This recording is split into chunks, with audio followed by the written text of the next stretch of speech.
The Lord be with you. And with your spirit. A reading from the Holy Gospel according to Mark. Glory to you, O Lord.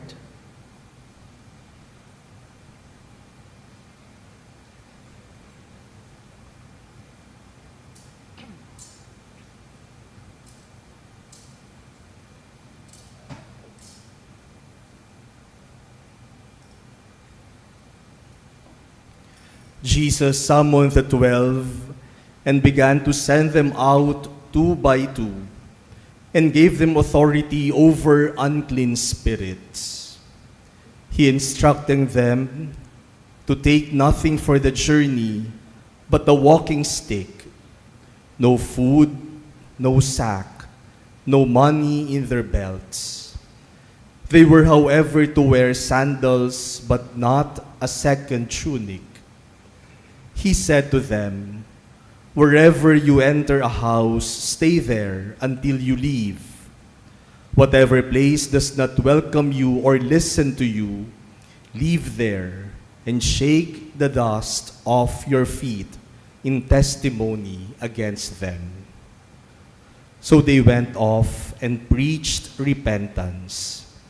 The 12 drove out many demons, and they anointed with oil many who were sick and cured them.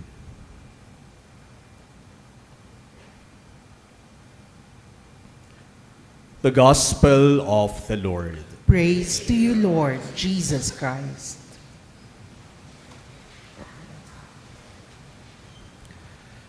My dear brothers and sisters, as Jesus sends His 12 apostles to mission, He gave them some instructions.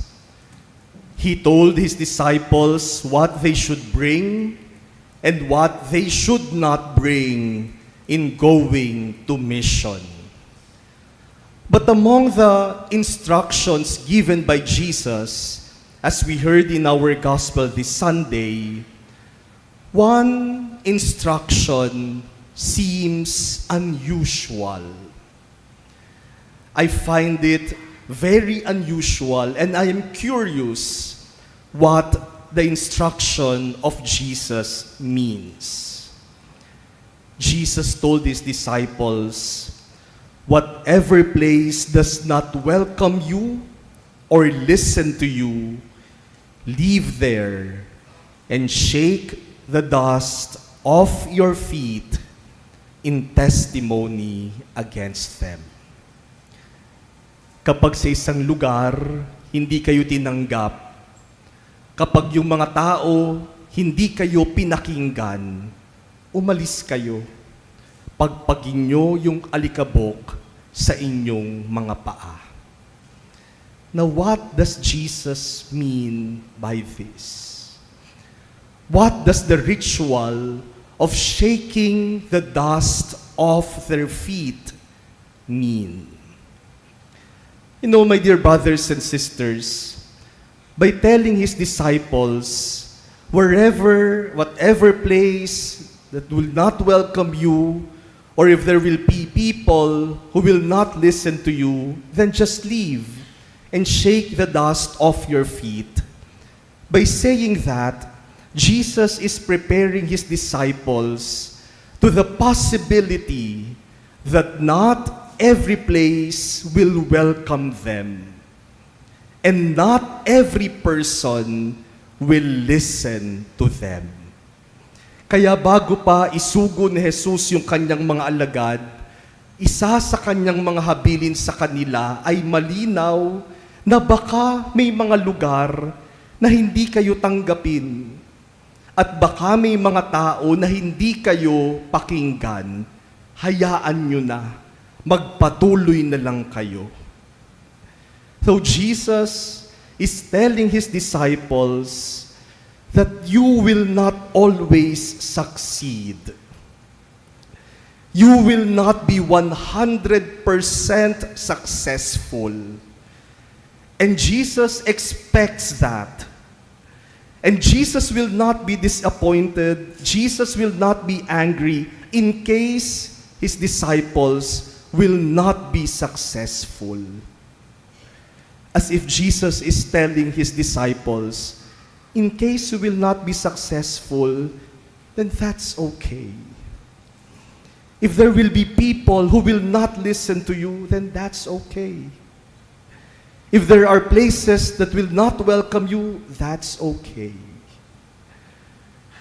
Because rejection, failures are part of life. What is important for Jesus is that his disciples follow his command. And for as long as they are faithful to the mission given to them by the Lord, whether they meet success or not, for Jesus, that is okay. Their fidelity to the Lord is more important than their success. This is also the experience of the prophet Amos, as we heard in our first reading today. The priest of Bethel, Amaziah, tells the prophet Amos, "Leave our place. Do not prophesy here. Just look for some other place to prophesy." Si Prophet Amos hindi tinanggap at ayaw pakinggan. But the prophet Amos said, "I was no prophet. I am just a simple shepherd. But God called me to do this mission. And so I will be faithful to my mission." He continued preaching God's word despite the rejection. My dear brothers and sisters, this Sunday, Jesus is teaching us an important lesson about life. You will not always be successful. You will not always be the winner. And no life is purely success. Rejections, failures, losing are part of our life.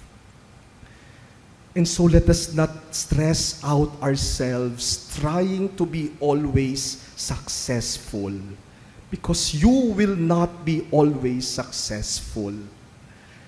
Do not kill yourself in trying to always emerge as the winner, as the number one, because you will not always be the winner and the number one.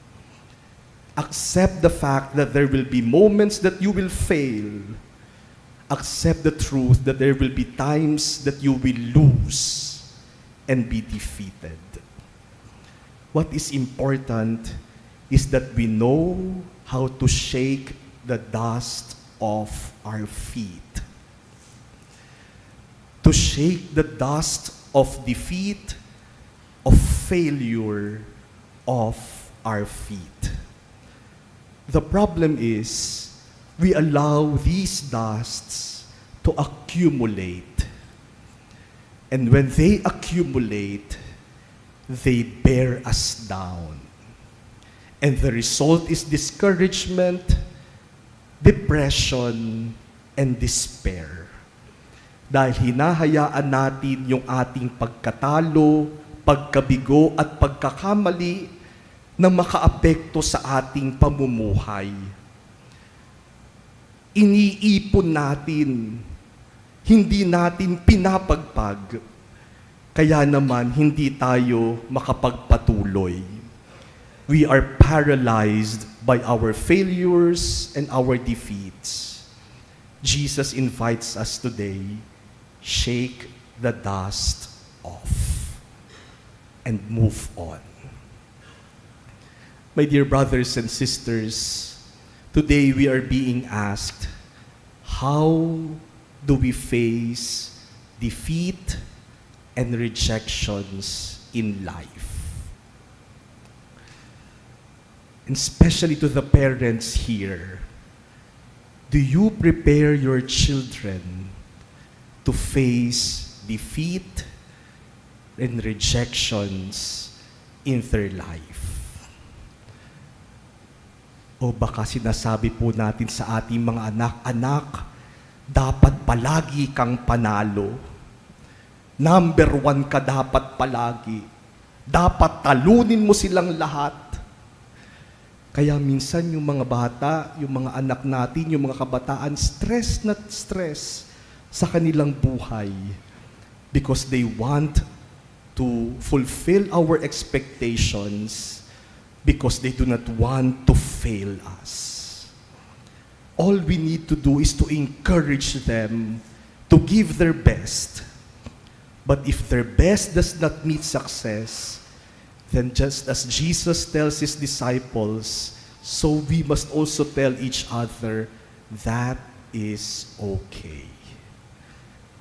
Shake the dust off and move on.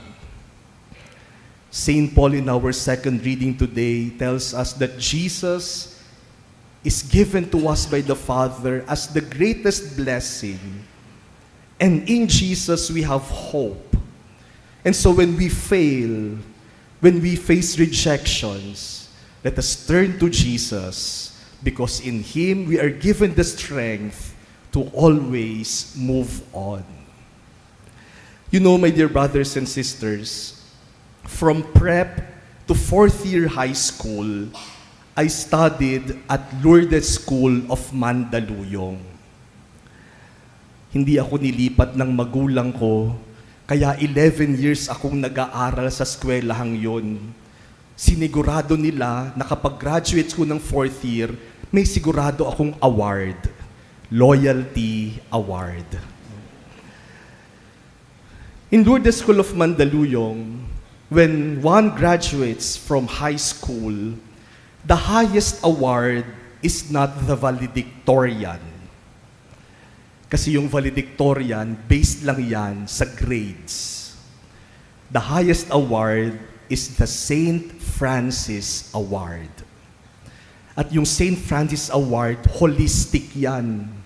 Titingnan yung grades mo, yung involvement mo sa school, yung involvement mo sa society, yung involvement mo sa church. Kaya holistic yung evaluation na ginagawa para mabigyan ang isang gagraduate ng 4th year ng St. Francis Award. I know I will not be a candidate.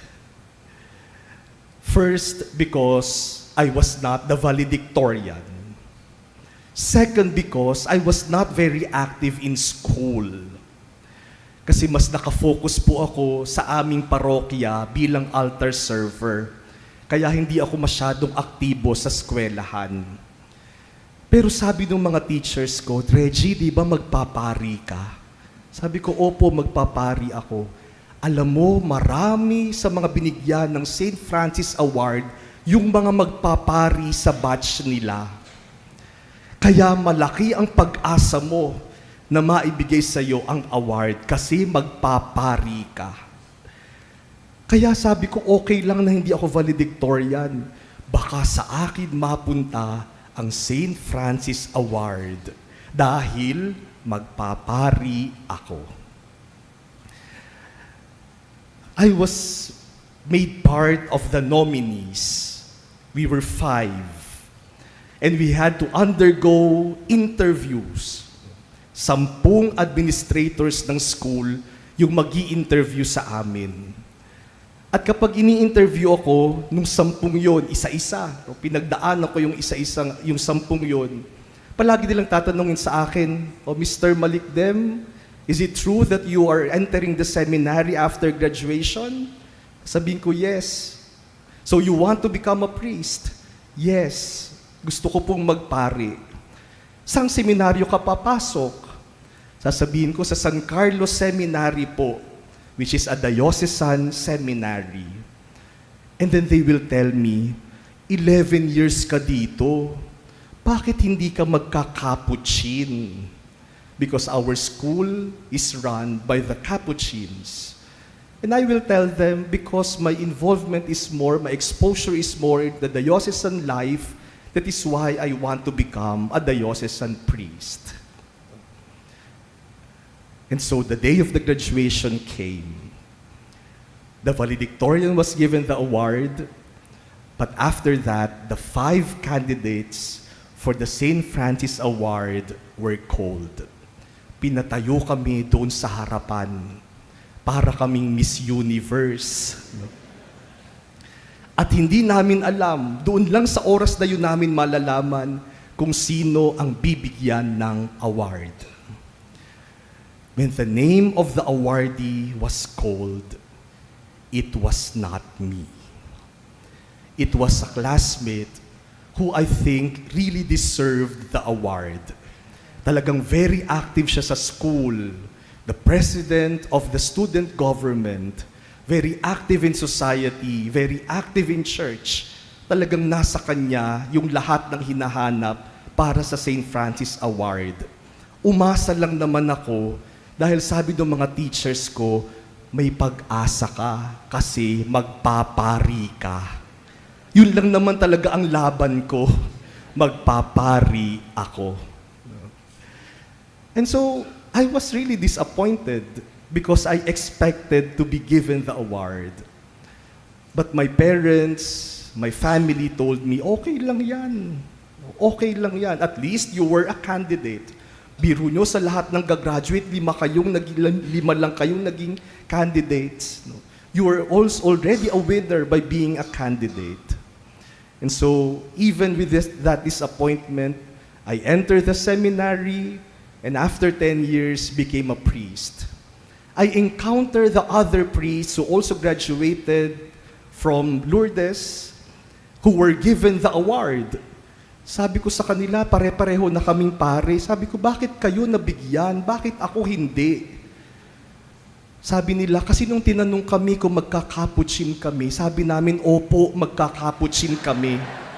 Kahit hindi naman talaga. Sabi ko, naging masyado yata akong honest. But the consolation is this. My younger brother, when he graduated, was the valedictorian of their batch, but also the St. Francis awardee. Nakabawi ako sa kapatid ko. My dear brothers and sisters, this Sunday, Jesus wants us to be realistic and to be truthful about life. Jesus does not expect you to be always successful. If, after giving your best, you still fail, then that's okay. Just shake the dust of defeat off your feet and move on. For after all, what is essential is not really success, but fidelity.